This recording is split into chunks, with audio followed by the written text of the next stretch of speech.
सोहा और जावियर की ज़िंदगी में आने वाला है एक नया ट्विस्ट। सोहा की गाड़ी का एक्सीडेंट हो जाता है, लेकिन जावियर भाग के उसे बचा लेता है और उसे ज़्यादा चोट नहीं आती।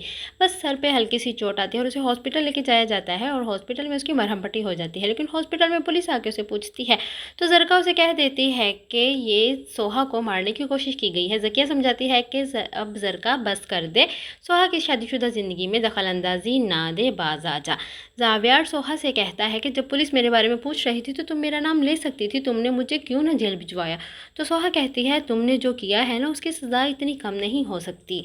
तो कुदरत ने तुम्हारे लिए जो सज़ा चुनी है वो मैं अपनी आंखों से देखना चाहती हूँ। जावियर अब उसे अपनी मोहब्बत का यकीन दिला दिला के थकता जा रहा है और कहता है कि मुझे अफसोस हो रहा है, ऐसा ना हो कि जब तुम्हें मेरी मोहब्बत का यकीन हो तब बहुत देर हो चुकी हो। और सोहा के साथ ऐसा ही होने वाला है क्योंकि सोहा बहुत ज़्यादा ओवर हो रही है। जावियर अपने दिल का हाल अपनी बहन जिमल से बताता है कि सोहा चाहती है कि मैं उसे छोड़ दूँ और उसे जाने दूँ, लेकिन वो नहीं जानती कि मैं उसे कितनी मोहब्बत करता हूँ। वो तो बस मुझसे दूर भाग रही है और उस वाक़े को भूल ही नहीं पा रही। जिमल समझाती है कि तुम्हें उसका एतबार जीतना होगा, लेकिन जावियर सोहा का एतबार ही तो नहीं जीत पा रहा क्योंकि सोहा तो अपने पास्ट से निकल ही नहीं रही।